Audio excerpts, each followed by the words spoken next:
But anyway, at this time, in this period of history of humanity, there are opportunities, like in Buddha Dhamma, to begin to find this out yourself without, it's not a blaming, saying my suffering's caused through, not having all the best conditions available to me when I was born. But it's a very maturing sense of learning from the way you are, whatever that might be. We don't need the best conditions for enlightenment. We don't have to have perfect parents and perfect education and in a fair and just and perfect democratic society.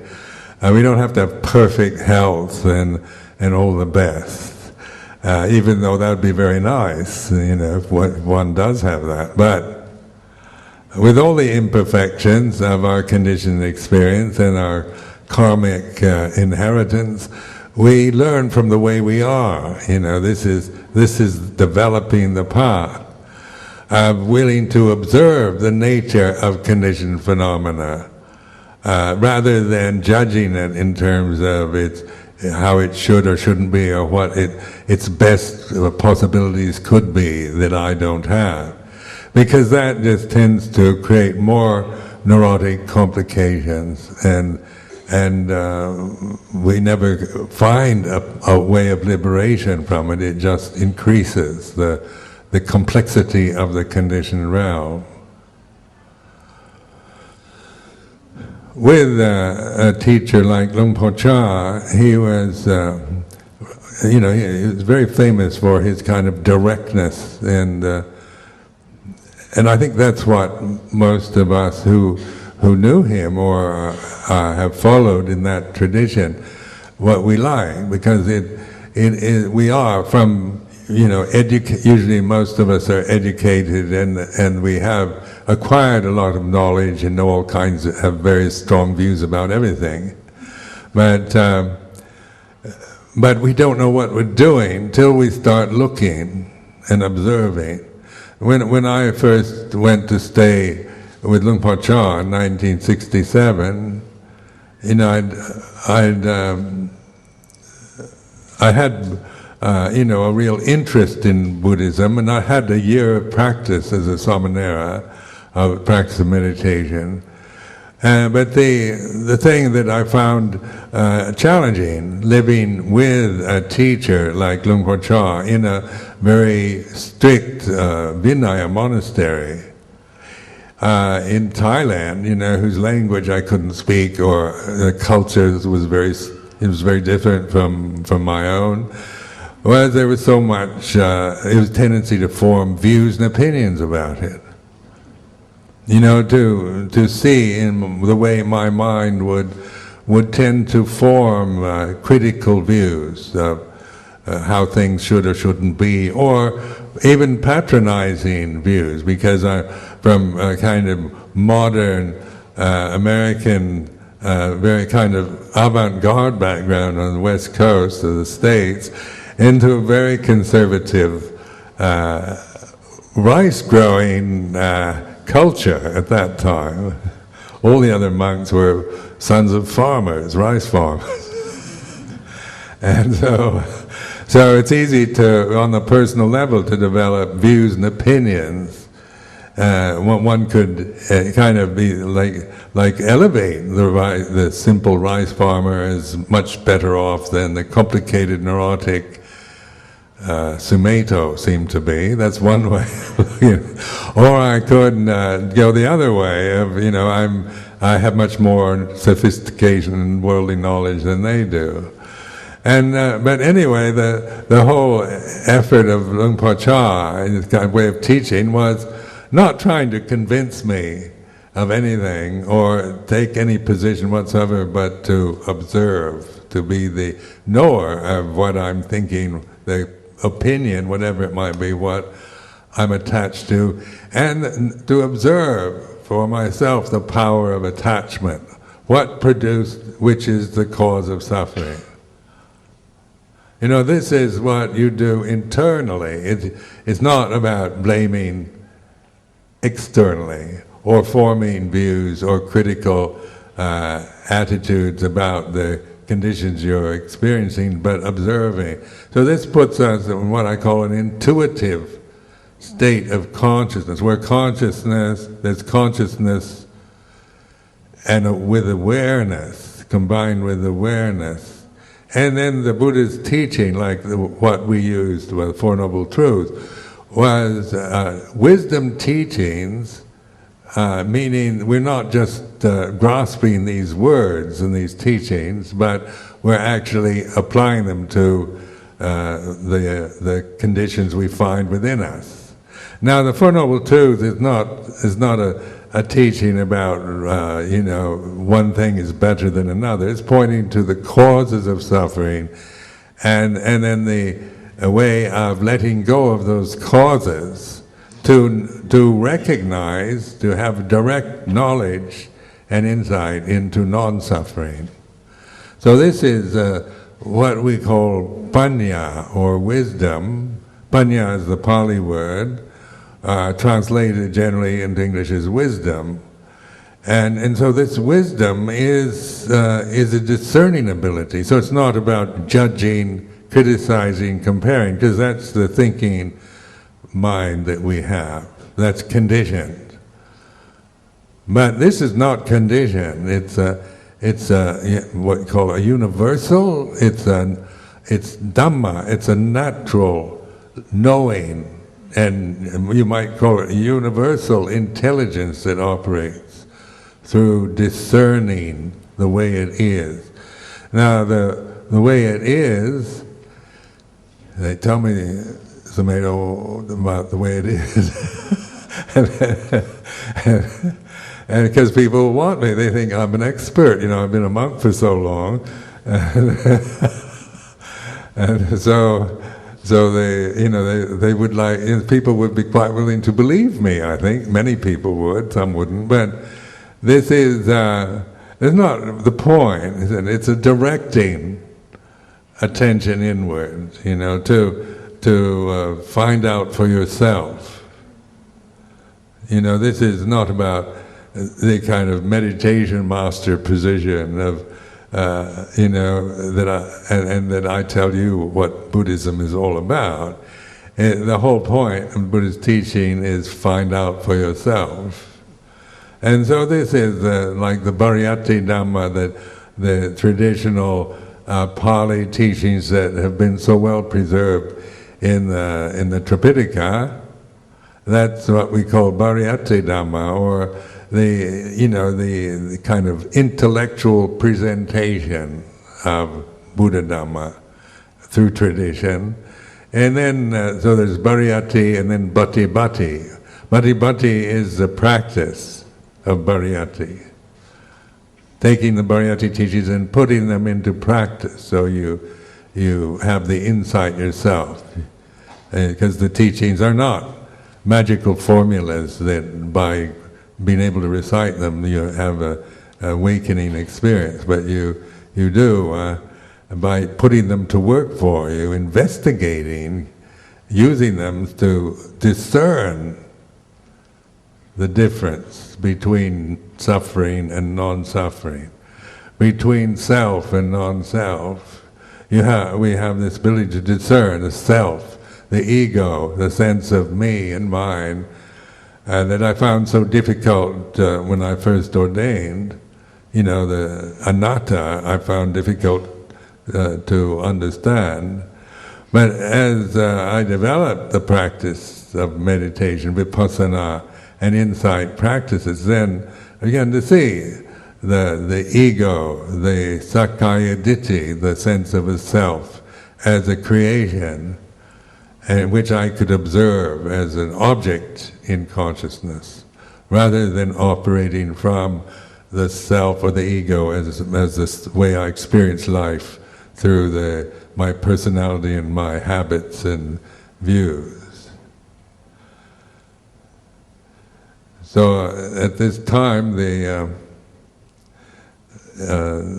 this teaching seems to be sought after everywhere. We get invited to so many places all over the planet.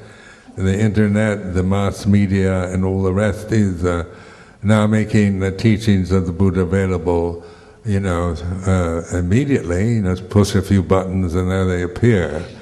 And the amount of interest in the practice in Buddhist meditation is growing very rapidly, because there is a sense that we do need to develop wisdom.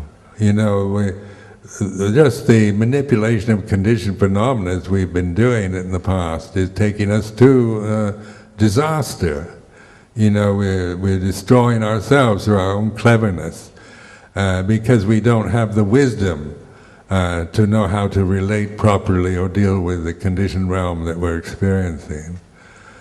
So on this very auspicious day, my best wishes to this center, this Buddhist society, and has my blessings and all my hopes that in the future it'll be of great benefit to many, many people, and that they making available the teachings of the Lord Buddha, the practices, and also for each one of you to realize Dhamma and be liberated and free from all suffering. Sadhu, sadhu, sadhu. We'd like to seek forgiveness from the greater Sangha, including the community of lay practitioners, again for what we may or may not have done properly, if we have caused any stress or unnecessary suffering to anybody. And so to lead us in this asking of forgiveness from the Sangha, we'd like to invite Brother Baksun, and also we would like to present some flowers as part of our asking for forgiveness from the Sangha. And so I pass the mic to Brother Baksun. Namo tassa bhagavato arahato samma sambuddhassa. Namo tassa bhagavato arahato samma sambuddhassa. Namo tassa bhagavato arahato samma sambuddhassa. Sanghe pamadena, Sanghe pamadena, Dwaratayena, Dwaratayena, Katang, Katang, Sabang, Sabang, Aparadang, Aparadang, Kamatu, Kamatu, Nobante, Nobante, Sanghe pamadena, Sanghe pamadena, Dwaratayena, Dwaratayena, Katang, Katang, Sabang, Sabang, Aparadam, Aparadam, Kamatu, Kamatu, Nobante, Nobante, Sanghe pamadena, Sanghe pamadena, Dwaratayena, Dwaratayena, Katang, Katang, Sabang, Sabang, Aparadam, Aparadam, Kamatu, Kamatu, Nobante, Nobante. We now invite our representatives to present these flowers to members of the Sangha. And in this gesture, we seek forgiveness from the Sangha for any misdeeds.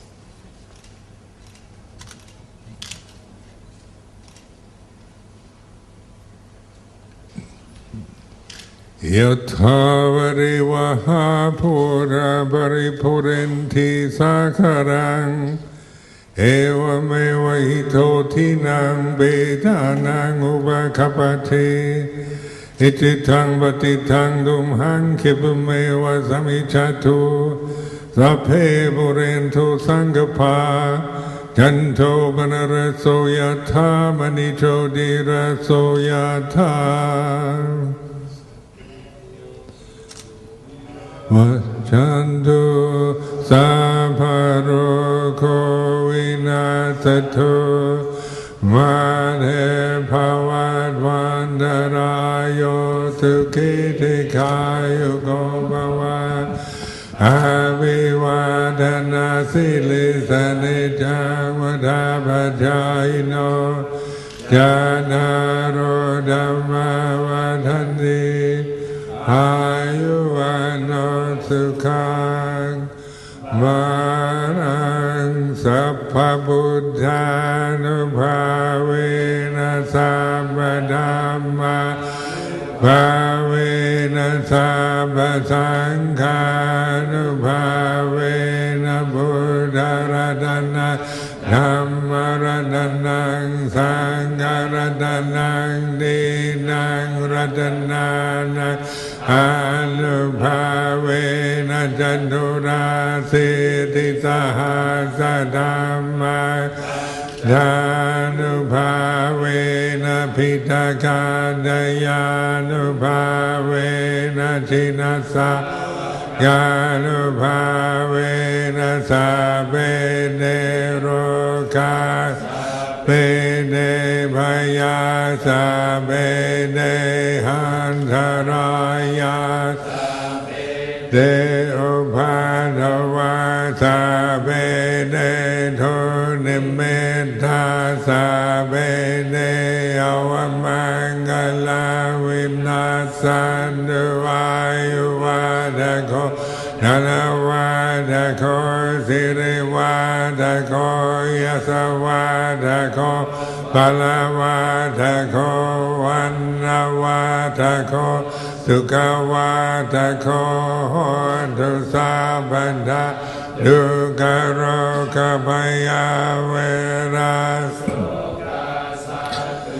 ภะวะหะเนกาหันตรายาภิวินาสันตุจเตจะสะพยสิติธานังลาภังโสทิภาคังสุขังบาลังสิริอายุจวันโนจะโภคังวุฒิสวาสัตวาสาจะอายุจะชีวสิทธิภวันตุเตภวันตุสัพพมังคลังรักขันตุสัพพเทวตาพระพุทธานุภาเวนัสสตาโสติภวันตุเตภวันตุสัพพมังคลังรักขันตุสัพพเทวตาสัพพธัมมานุภาเวนัสสตาโสติภวันตุเตภวันตุสัพพมังคลังรักขันตุสัพพเทวตาสัพพสังฆานุภาเวนัสสตาโสติภวันตุเตสาธุสาธุสาธุ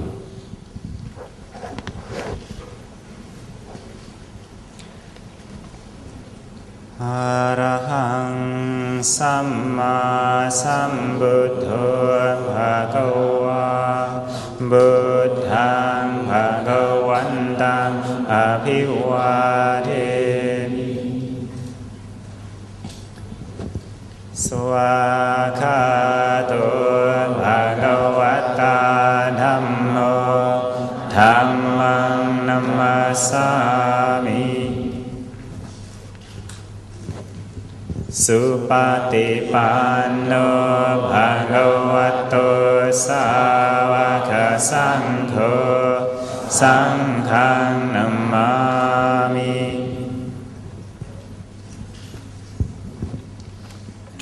The Sangha could now pay respects, take our leave of Luang Por together. ขอโอกาสกราบหลวงพ่อพร้อมกันนะครับ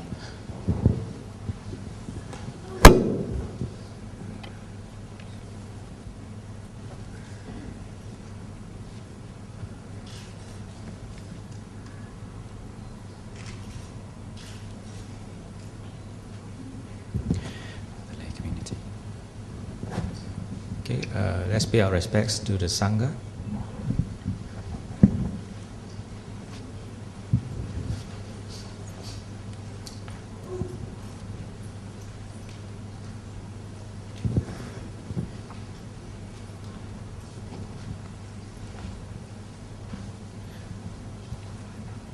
Brothers and sisters, today is a great day indeed.